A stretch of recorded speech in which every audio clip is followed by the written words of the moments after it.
Hello everyone, നമ്മുടെ കേരളത്തിൻ്റെ സ്വന്തം എൻട്രൻസ് എക്സാമിനേഷനാണ് കീം എക്സാം എന്ന് പറയുന്നത്. കേരളത്തിലെ വിവിധ എഞ്ചിനീയറിംഗ് കോളേജുകളിൽ ആർക്കിടെക്ചർ ആൻഡ് എഞ്ചിനീയറിംഗ് പഠനത്തിനും അതേപോലെ തന്നെ ഫാർമസി പഠനത്തിനും വേണ്ടിയാണ് നമ്മൾ ഈ എൻട്രൻസ് എക്സാം എഴുതുന്നത്. 2025 നമ്മുടെ കീം എൻട്രൻസ് എക്സാമിൻ്റെ ഡേറ്റ് ഓൾറെഡി പബ്ലിഷ് ചെയ്തിട്ടുണ്ട്. ഏപ്രിൽ 24 മുതലാണ് നമ്മുടെ എക്സാം സ്റ്റാർട്ട് ചെയ്യുന്നത്. സോ നമ്മുടെ പ്രിപ്പറേഷനും സ്റ്റാർട്ട് ചെയ്യേണ്ട സമയം ആയിട്ടുണ്ട്. സാധാരണ നമ്മൾ കീം എക്സാം ഒക്കെ ക്വാളിഫൈ ചെയ്ത് കഴിഞ്ഞതിന് ശേഷം കോളേജുകളും ബ്രാഞ്ചുകളും സെലക്ട് ചെയ്യുന്ന ഒരു പ്രോസസ്സ് ഉണ്ട് അല്ലേ. അപ്പോൾ ആ ഒരു സമയത്ത് നിങ്ങൾക്ക് ധാരാളം കൺഫ്യൂഷൻസ് വരാനൊരു സാധ്യതയുണ്ട്. ഏത് ബ്രാഞ്ചാണ് ഞാൻ ചൂസ് ചെയ്യേണ്ടതെന്നുള്ളത് അല്ലേ. അപ്പം ഏത് എഞ്ചിനീയറിംഗ് ബ്രാഞ്ച് പഠിച്ചാൽ എനിക്ക് നല്ല ജോലി കിട്ടും, അല്ലെങ്കിൽ ഓരോ ബ്രാഞ്ചിൻ്റെയും സാധ്യതകൾ എന്തെന്ന് ഒക്കെയുള്ള ഒരു ഡൗട്ട് നിങ്ങളെ അലട്ടുന്നുണ്ടാവും. എഞ്ചിനീയറിംഗ് ബ്രാഞ്ചുകളെ പറ്റി നോക്കുകയാണെങ്കിൽ ഒട്ടനവധി ബ്രാഞ്ചുകളാണ് നമുക്കൊരു ഈ ഫീൽഡിൽ തന്നിട്ടുള്ളത് അല്ലേ. നിങ്ങൾ പലതും കേട്ടിട്ടുണ്ടാകും: computer science engineering, mechanical engineering, electrical engineering. അപ്പം ഇതിനകത്തൊക്കെ ശരിക്കും പറഞ്ഞാൽ എന്താണ് നമുക്ക് പഠിക്കേണ്ടത്, അല്ലെങ്കിൽ ഈ കോഴ്സുകളുടെ ഒരു ആപ്ലിക്കേഷൻ എന്താണ്, എവിടെയായിരിക്കും നമുക്ക് ജോലി ലഭിക്കുന്നത്. അപ്പം ഇങ്ങനെയുള്ള നിങ്ങളുടെ ഡൗട്ടുകൾ ക്ലിയർ ചെയ്യുന്നതിന് വേണ്ടിയിട്ട് സൈലം കഴിഞ്ഞ വർഷം ഒരു സീരീസ് സ്റ്റാർട്ട് ചെയ്തിട്ടുണ്ടായിരുന്നു. എൻ റൂട്ട് എന്നായിരുന്നു നമ്മുടെ ആ സീരീസിൻ്റെ പേര്. സോ ഈ വർഷവും നമ്മുടെ പുതിയ കുട്ടികളെ സഹായിക്കാൻ വേണ്ടി നമ്മൾ വീണ്ടും എൻ റൂട്ട് സ്റ്റാർട്ട് ചെയ്യുകയാണ്. സോ എൻ റൂട്ടിൻ്റെ ഫസ്റ്റ് എപ്പിസോഡാണ് ഇത്. ഇന്ന് നമ്മൾ പരിചയപ്പെടാൻ പോകുന്നത് എഞ്ചിനീയറിംഗ് ബ്രാഞ്ചിലെ ഏറ്റവും പ്രധാനപ്പെട്ട ബ്രാഞ്ചായ ഇലക്ട്രിക്കൽ ആൻഡ് ഇലക്ട്രോണിക്സ് എഞ്ചിനീയറിംഗിനെ പറ്റിയാണ്. സോ ഈ ബ്രാഞ്ചിൻ്റെ ഒരു ഡെഫിനേഷൻ പ്രകാരം നമ്മൾ നോക്കുകയാണെങ്കിൽ the branch deals with study and application of electricity, electronics and electro magnetism എന്നാണ് നമ്മൾ പറയുന്നത്. സോ ഇത് കേൾക്കുമ്പോൾ തന്നെ നമുക്കറിയാം എന്തായാലും ഇലക്ട്രിസിറ്റിയുമായിട്ട് റിലേറ്റ് ചെയ്തിട്ടുള്ളൊരു ബ്രാഞ്ചാണെന്ന് അറിയാം അല്ലേ. സോ ഇനി നമ്മൾ ഇതിലേക്ക് കടക്കുകയാണെങ്കിൽ, ഇന്നർ ഡെപ്തിലേക്ക് പോകുകയാണെങ്കിൽ ഇതിനകത്ത് കോർ സബ്ജക്റ്റുകൾ എന്തൊക്കെയാണെന്ന് നമുക്ക് നോക്കാം. ഫസ്റ്റ് വരുന്നത് ഇലക്ട്രിക്കൽ സർക്യൂട്ട്സ് എന്ന് പറഞ്ഞൊരു ബ്രാഞ്ചാണ്. നമ്മുടെ ഈ ഒരു കോർ സബ്ജക്റ്റിൽ വരുന്ന ആദ്യത്തെ കേസ് എന്ന് പറയുന്നത് ഇലക്ട്രിക്കൽ സർക്യൂട്ട്സ് ആണ്. സോ സർക്യൂട്ട്സ് എന്ന് കേൾക്കുമ്പോഴേ നമുക്കറിയാം നമ്മൾ യൂസ് ചെയ്യുന്ന എല്ലാ ഇലക്ട്രോണിക് എക്യുപ്മെൻറ്റ്സ് അല്ലെങ്കിൽ ഇലക്ട്രിക്കൽ എക്യുപ്മെൻറ്റ്സും എന്ത് ചെയ്യുന്നുണ്ട്, ഒരു ബേസിക് സർക്യൂട്ട് പ്രകാരമാണ് എന്ത് ചെയ്യുന്നത്, വർക്ക് ചെയ്യുന്നത്. സോ ഈ സർക്യൂട്ട്സിനകത്ത് നമുക്ക് റെസിസ്റ്റേഴ്സ്, കപ്പാസിറ്റേഴ്സ്, ഇൻഡക്ടേഴ്സ്, ഇങ്ങനെ കുറേ കാര്യങ്ങൾ നിങ്ങൾ എന്ത് ചെയ്യുന്നുണ്ട്, +2 ഫിസിക്സിലൊക്കെ ആയിട്ട് നിങ്ങൾ കേട്ടിട്ടുണ്ടായിരിക്കും അല്ലേ. സോ ഈ വരുന്ന കമ്പോണൻസിൻ്റെ ഡിസൈൻസും അതേപോലെ തന്നെ ഈ കമ്പോണൻസ് എങ്ങനെയാണ് ഒരു സർക്യൂട്ട്സിനകത്ത് നമ്മൾ ഇംപ്ലിമെൻറ്റ് ചെയ്യുന്നത് എന്നൊക്കെയുള്ള കാര്യങ്ങളാണ് ഇലക്ട്രിക്കൽ സർക്യൂട്ട്സ് എന്ന് പറഞ്ഞ ഈ ഒരു സബ്ജക്റ്റിനകത്ത് നമ്മൾ പഠിക്കുന്നത്. നെക്സ്റ്റ് നമ്മൾ നോക്കുന്നത് അടുത്ത കോർ സബ്ജക്റ്റായ പവർ സിസ്റ്റത്തിനെ പറ്റിയാണ്. പവർ സിസ്റ്റത്തിൽ നമ്മൾ ഡീൽ ചെയ്യുന്നത് ജനറേഷൻ, ട്രാൻസ്മിഷൻ, ഡിസ്ട്രിബ്യൂഷൻ ഓഫ് ഇലക്ട്രിസിറ്റിയും അതേപോലെ തന്നെ ഈ ജനറേഷൻ ചെയ്യാൻ വേണ്ടി നമ്മളെ സഹായിക്കുന്നതും പവർ ജനറേറ്റ് ചെയ്യാൻ വേണ്ടി നമ്മളെ സഹായിക്കുന്നതായ പവർ പ്ലാന്റുകളെ പറ്റിയുമാണ് എന്ത് ചെയ്യുന്നത്, ഈ ഒരു ടോപ്പിക്കിനകത്ത് നമ്മൾ ഡീൽ ചെയ്യുന്നത്. അപ്പോൾ നമുക്കറിയാം നമ്മൾ ഈ പവർ ജനറേറ്റ് ചെയ്യണം എന്നുണ്ടെങ്കിൽ നമുക്ക് പവർ സ്റ്റേഷൻസ് വേണം അല്ലേ. അപ്പോൾ തെർമൽ പവർ സ്റ്റേഷൻസ്, അതുപോലെ തന്നെ നമ്മളുടെ hydro electric power stations, then nuclear power stations, ഇതേപോലുള്ള പവർ സ്റ്റേഷൻസിനെ പറ്റിയുള്ള സ്റ്റഡി നമ്മൾക്ക് ആവശ്യമാണ്. അതുമാത്രമല്ല ഈ ജനറേറ്റ് ചെയ്ത പവർ നമുക്ക് എന്ത് ചെയ്യണം, എഫക്റ്റീവായിട്ട് നമുക്ക് ഡിസ്ട്രിബ്യൂട്ട് ചെയ്യുകയും അതേപോലെ തന്നെ നമുക്ക് ട്രാൻസ്മിഷൻ നടത്തുകയും വേണം അല്ലേ. അപ്പോൾ ഡിസ്ട്രിബ്യൂഷൻ ചെയ്യാൻ വേണ്ടിയിട്ടാണ് നമ്മൾ എന്ത് ചെയ്യുന്നത്, ട്രാൻസ്ഫോമേഴ്സ് പോലെയുള്ള ഇലക്ട്രിക്കൽ എക്യുപ്മെൻറ്റ്സ് നമ്മൾ എന്ത് ചെയ്യുന്നത്, യൂസ് ചെയ്യുന്നത്. അതേപോലെ തന്നെ ട്രാൻസ്മിഷന് വേണ്ടിയിട്ട് നമ്മൾ ട്രാൻസ്മിഷൻ കേബിൾസ് യൂസ് ചെയ്യണം. സോ അതിൻ്റെ എഫക്റ്റീവായിട്ടുള്ള കൺസ്ട്രക്ഷന് കാര്യങ്ങളൊക്കെയാണ് നമ്മൾ എന്ത് ചെയ്യുന്നത്, ഈ ഒരു സബ്ജക്റ്റിനകത്ത് ഡീൽ ചെയ്യുന്നത്. നെക്സ്റ്റ് നോക്കുന്നത് കൺട്രോൾ സിസ്റ്റം എന്ന് പറഞ്ഞാൽ വളരെ ഇമ്പോർട്ടൻ്റ് ആയ ഒരു സബ്ജക്റ്റാണ്. കൺട്രോൾ സിസ്റ്റം എന്ന് കേൾക്കുമ്പോൾ തന്നെ നിങ്ങൾക്കറിയാം മറ്റു പലതിനെയും കൺട്രോൾ ചെയ്യുന്ന ഒരു കാര്യമായിട്ട് നിങ്ങൾക്കറിയാം അല്ലേ. സോ ഏതൊരു സിസ്റ്റം നിങ്ങൾ വർക്ക് ചെയ്യണം എന്നുണ്ടെങ്കിലും മറ്റൊരു സിസ്റ്റത്തിൻ്റെ കൺട്രോൾ നിങ്ങൾക്ക് ആവശ്യമായിരിക്കും. സോ അതുകൊണ്ട് ഇത് control and regulate other systems. അപ്പം ആ ഒരു കാര്യമാണ് നമ്മൾ എന്ത് ചെയ്യുന്നത്, ഇതിനകത്ത് നമ്മൾ പഠിക്കാൻ പോകുന്നത്. നെക്സ്റ്റ് വരുന്നത് 2 ഇലക്ട്രോണിക്സ് ബ്രാഞ്ചുകളാണ്: digital electronics and analogue electronics. Digital electronics എന്ന് കേൾക്കുമ്പോൾ തന്നെ നിങ്ങൾക്കറിയാം നിങ്ങൾ യൂസ് ചെയ്യുന്ന എല്ലാ എക്യുപ്മെൻറ്റ്സും ഇപ്പം ഡിജിറ്റലി ഫങ്ഷൻ ചെയ്യുന്ന എക്യുപ്മെൻറ്റ്സ് ആണ് അല്ലേ. ഇതിനകത്ത് നമ്മൾ ധാരാളം കമ്പോണൻസ് എന്ത് ചെയ്യുന്നുണ്ട്, യൂസ് ചെയ്യുന്നുണ്ട്. രജിസ്റ്റേഴ്സ്, അതേപോലെ തന്നെ ഡിജിറ്റൽ ലോജിക്കുകൾ, ലോജിക് ഗേറ്റുകൾ, ദെൻ അതേപോലെ തന്നെ നമ്മൾ യൂസ് ചെയ്യുന്ന ഫ്ലിപ്പ് ഫ്ലോപ്സ് എന്ന് പറയും. സോ ഈ കമ്പോണൻസുകളൊക്കെ എങ്ങനെ ഡിസൈൻ ചെയ്യും, എങ്ങനെ ഇത് ഡിജിറ്റലി ഫങ്ഷൻ ചെയ്യും, സർക്യൂട്ട്സിൽ എങ്ങനെ അപ്ലൈ ചെയ്യും എന്നുള്ള കാര്യങ്ങളാണ് നമ്മൾ എന്ത് ചെയ്യുന്നത്, ഡിജിറ്റൽ ഇലക്ട്രോണിക്സ് എന്ന് പറഞ്ഞ സബ്ജക്റ്റിനകത്ത് പഠിക്കുന്നത്.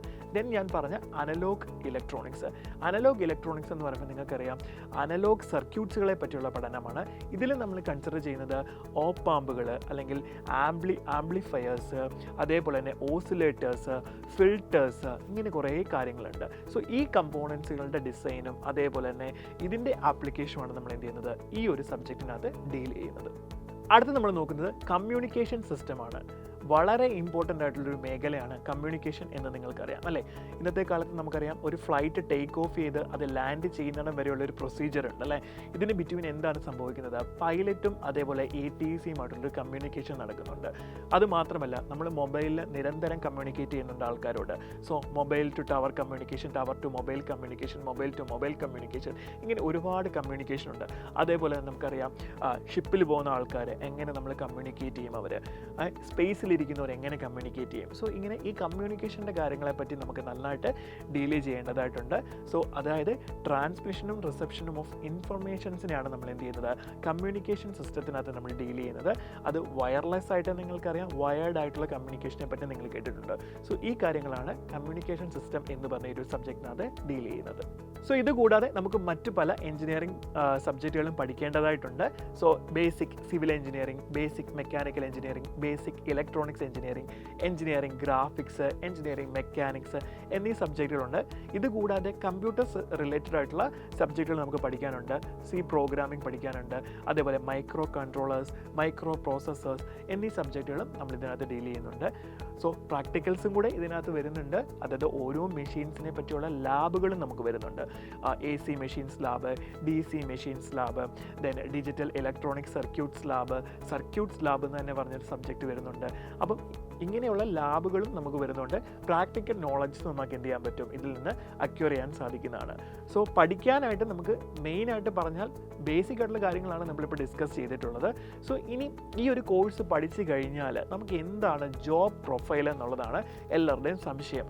എല്ലാ കോഴ്സും നമുക്ക് പഠിക്കാം, സിലബസ് അനുസരിച്ച് നമ്മൾ പഠിച്ചെടുക്കാൻ പറ്റും. പക്ഷേ ആഫ്റ്റർ സ്റ്റഡി നമ്മൾ എന്ത് ചെയ്യും, ഏത് ടൈപ്പ് ഓഫ് എഞ്ചിനീയറിംഗ് ജോബുകളാണ് നമുക്ക് ലഭിക്കുന്നത് എന്നുള്ളത് നമുക്ക് നോക്കാം.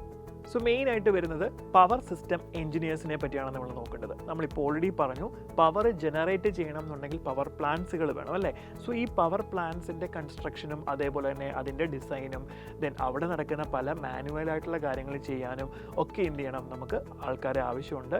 സോ പവർ സിസ്റ്റം എഞ്ചിനീയേഴ്സ് എന്ന് പറഞ്ഞൊരു പൊസിഷനിലുള്ള ആൾക്കാരാണ് എന്ത് ചെയ്യുന്നത്, ഇതിനെ പറ്റിയുള്ള ഓവറോൾ കാര്യങ്ങൾ ഡീൽ ചെയ്യുന്നത്.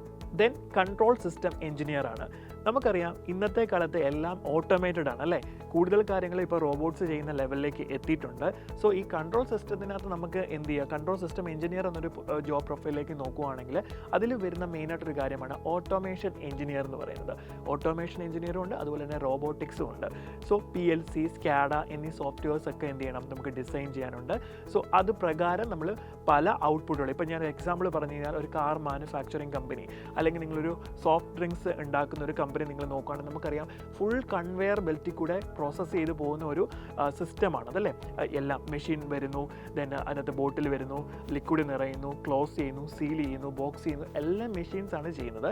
സോ ഇത് ചെയ്യണം എന്നുണ്ടെങ്കിൽ എന്ത് ചെയ്യണം, ഫസ്റ്റ് ഇതിനെ നമ്മൾ ഡിസൈൻ ചെയ്യേണ്ടതായിട്ട് ആവശ്യമുണ്ട്. സോ ഈ ഡിസൈനിങ് പ്രോഗ്രാമിംഗ് ഒക്കെ ചെയ്യുന്ന ആൾക്കാരാണ് എന്ത്, കൺട്രോൾ സിസ്റ്റം എഞ്ചിനീയേഴ്സ് എന്ന് പറഞ്ഞൊരു മേഖലയിൽ വരുന്നത്. ദെൻ നമ്മളെല്ലാവരും കേട്ടിട്ടുണ്ട് ഇലക്ട്രോണിക്സ് എഞ്ചിനീയർ അല്ലേ. ഇലക്ട്രോണിക്സ് എഞ്ചിനീയർ എന്ന് പറഞ്ഞാൽ എന്താണ്, നമ്മൾ യൂസ് ചെയ്യുന്ന എല്ലാ ഇലക്ട്രോണിക് എക്യുപ്മെൻറ്റ്സും, മൊബൈൽ ഫോൺ ആയിക്കോട്ടെ, ലാപ്ടോപ്പ്, ടാബ് എന്നിങ്ങനെ നിരവധി ഇലക്ട്രോണിക് എക്യുപ്മെൻറ്റ്സ് ഉണ്ട്. സോ ഇതിൻ്റെ എല്ലാം ഡിസൈനും അതുപോലെ തന്നെ ഇതിൻ്റെ സോഫ്റ്റ്വെയർ ഹാൻഡ്ലിങ്ങും ഒക്കെ തന്നെ നമുക്ക് എന്ത് ചെയ്യുന്നുണ്ട്, ഇലക്ട്രോണിക്സ് എഞ്ചിനീയേഴ്സ് എന്ന് പറഞ്ഞൊരു ജോബ് പ്രൊഫൈലുള്ള ആൾക്കാരാണ് ചെയ്യുന്നത്. പിന്നെ നമുക്ക് അടുത്തത് വരുന്നതാണ് കമ്മ്യൂണിക്കേഷൻ എഞ്ചിനീയർ. ഞാൻ ഓൾറെഡി പറഞ്ഞിട്ടുണ്ട് കമ്മ്യൂണിക്കേഷൻ സിസ്റ്റത്തിൻ്റെ കാര്യങ്ങൾ.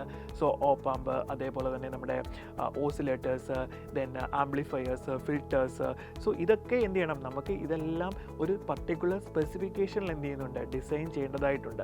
ഡിസൈൻ മാത്രം ചെയ്താൽ പോരാ, ഇത് വെച്ചിട്ട് നമ്മളൊരു എക്യുപ്മെൻറ്റ് ഉണ്ടാക്കണമെങ്കിൽ, ഒരു ഇലക്ട്രോണിക് എക്യുപ്മെൻറ്റ് ഉണ്ടാക്കണം എന്നുണ്ടെങ്കിൽ അതിന് പ്രോപ്പറായിട്ടുള്ളൊരു ഡിസൈൻ വേണം. സോ അതിനെ എഫിഷ്യൻ്റ് ആയിട്ട് ഡിസൈൻ ചെയ്യാനും അതിൻ്റെ ഔട്ട്പുട്ട് ഒപ്റ്റിമൈസ് ചെയ്യുക എന്നുള്ളതൊക്കെയാണ് എന്ത് ചെയ്യുന്നത്, നമ്മളുടെ ഈ ഒരു ടെലികമ്മ്യൂണിക്കേഷൻ എഞ്ചിനീയർ എന്ന് പറഞ്ഞൊരു ജോബ് പ്രൊഫൈലുള്ള ആൾക്കാർ ചെയ്യുന്നത്. സോ ഈ ഒരു എഞ്ചിനീയറിംഗ് ബ്രാഞ്ച് പഠിച്ചാലും നിങ്ങൾക്ക് സോഫ്റ്റ്വെയർ മേഖലയിലേക്ക് തിരിയണമെങ്കിൽ അതിനും ഓപ്പർച്യൂണിറ്റീസ് ഉണ്ട്. കാരണം നമ്മൾ ഈ ഒരു സബ്ജക്റ്റിനകത്ത് ഇലക്ട്രിക്കൽ ആൻഡ് ഇലക്ട്രോണിക്സ് എഞ്ചിനീയറിംഗ് എന്നൊരു ബ്രാഞ്ചിൽ തീർച്ചയായിട്ടും നമ്മൾ സോഫ്റ്റ്വെയർ കമ്പ്യൂട്ടർ പ്രോഗ്രാമിംഗ് ഡീൽ ചെയ്യുന്നത് കൊണ്ട് നിങ്ങൾക്ക് IT കമ്പനീസിലും അല്ലേ ധാരാളം MNCs നമുക്കുണ്ട്.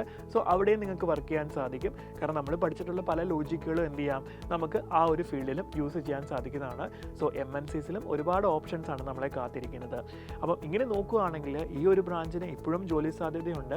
ഇത് മാത്രമല്ല, ഇപ്പം നമ്മൾ കേരളത്തിൽ നോക്കുകയാണെങ്കിൽ നമുക്കറിയാം നമ്മുടെ KSEB അല്ലേ, KSEB എന്ന് പറയുന്നത് നമ്മളുടെ ഇലക്ട്രിക്കൽ ആൻഡ് ഇലക്ട്രോണിക്സ് എഞ്ചിനീയറിംഗിൻ്റെ ഒരു മെയിൻ ഭാഗം തന്നെയാണ്. സോ അവിടെ ജോലി ചെയ്യുന്ന നമ്മുടെ എഞ്ചിനീയേഴ്സ്, KSEBിലുള്ള എഞ്ചിനീയേഴ്സ് ഒക്കെ തന്നെയാണ് നമ്മൾ ഇതുമായിട്ട് റിലേറ്റ് ചെയ്ത കാര്യങ്ങളാണ് ചെയ്യുന്നത്.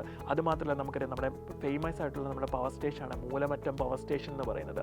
അവിടെ നമുക്കറിയാം നമ്മുടെ പവർ ജനറേറ്റ് ചെയ്യുന്നുണ്ട്, ട്രാൻസ്മിറ്റ് ചെയ്യുന്നുണ്ട്, എല്ലാ കാര്യങ്ങളും ചെയ്യുന്നുണ്ട്. പിന്നെ നമ്മൾ നാഷണൽ ലെവലിലേക്ക് നോക്കുകയാണെങ്കിൽ അത് മാത്രമല്ല, നമ്മുടെ കേരളത്തിലെ NTPC ഉണ്ട്, നാഷണൽ തെർമൽ പവർ കോർപ്പറേഷൻ ഉണ്ട് അല്ലേ. സോ അവിടെ തെർമൽ പവർ പ്ലാന്റ് ആണുള്ളത്. സോ ഇപ്പോൾ ഇങ്ങനെ ഒരുപാട് സാധ്യതകളുണ്ട്. അത് മാത്രമല്ല, ഇന്ത്യയിൽ നമ്മൾ നോക്കുകയാണെങ്കിൽ പവർ ഗ്രിഡ് ഉണ്ട്. അങ്ങനെ ഒരുപാട് ഓപ്ഷൻസ് നിങ്ങളെ കാത്തിരിക്കുന്നുണ്ട്. സോ PSU സെക്ടേഴ്സിൽ നിങ്ങൾക്ക് ഗവൺമെൻറ് എക്സാംസ് എഴുതി നമുക്ക് ജോലിക്ക് കയറാൻ സാധിക്കും. അതുമാത്രമല്ല, ഇന്ത്യൻ റെയിൽവേ എന്ന് പറഞ്ഞാൽ നമ്മുടെ ഇന്ത്യയുടെ ഹൃദയമായിട്ടുള്ള നമ്മുടെ ഒരു നാഷണൽ ജോബ് തന്നെയാണ്, അത് സെൻട്രൽ ഗവൺമെൻറ് ജോബ് തന്നെയാണ്. സോ അതിലേക്ക് നിങ്ങൾക്ക് എന്ത് ചെയ്യാം, ഒരുപാട് ഓപ്പർച്യൂണിറ്റീസ് ആണ് ഇലക്ട്രിക്കൽ ആൻഡ് ഇലക്ട്രോണിക്സ് എഞ്ചിനീയേഴ്സിനുള്ളത്. ഇനി വിദേശത്ത് പോയി നിങ്ങൾ പഠിക്കണമെന്നുണ്ടെങ്കിൽ അതിനുള്ള ഓപ്പർച്യൂണിറ്റീസും ധാരാളം ഈ ഒരു ബ്രാഞ്ചിൽ നിങ്ങൾക്ക് ലഭിക്കുന്നതാണ്. സോ ഈ ഒരു ബ്രാഞ്ച് സെലക്ട് ചെയ്യാൻ ആഗ്രഹിക്കുന്നവരെ ഡെഫിനറ്റ്ലി ഈ കാര്യങ്ങളൊക്കെ ഒന്ന് മനസ്സിലാക്കി വെക്കുക. നിങ്ങളുടെ അഭിരുചിക്ക് അനുസരിച്ചുള്ള ഒരു ബ്രാഞ്ച് ആണോ എന്ന് തന്നെ നിങ്ങളൊന്ന് മനസ്സിലാക്കിയിട്ട് വേണം ഇതിലേക്ക് പോകാനായിട്ട്. സോ ഇനിയും നമുക്ക് ഒരുപാട് എഞ്ചിനീയറിംഗ് ബ്രാഞ്ചുകളുണ്ട്. സോ ഈ എഞ്ചിനീയറിംഗ് ബ്രാഞ്ചുകളെല്ലാം നമ്മൾ വരുന്ന ദിവസങ്ങളിൽ പരിചയപ്പെടുത്തുന്നതാണ്. സോ എല്ലാവരും കാത്തിരിക്കുക. അതോടൊപ്പം തന്നെ നമ്മുടെ പ്രിപ്പറേഷൻ നല്ല രീതിയിൽ തന്നെ മുന്നോട്ട് കൊണ്ടുപോകാം. All the best.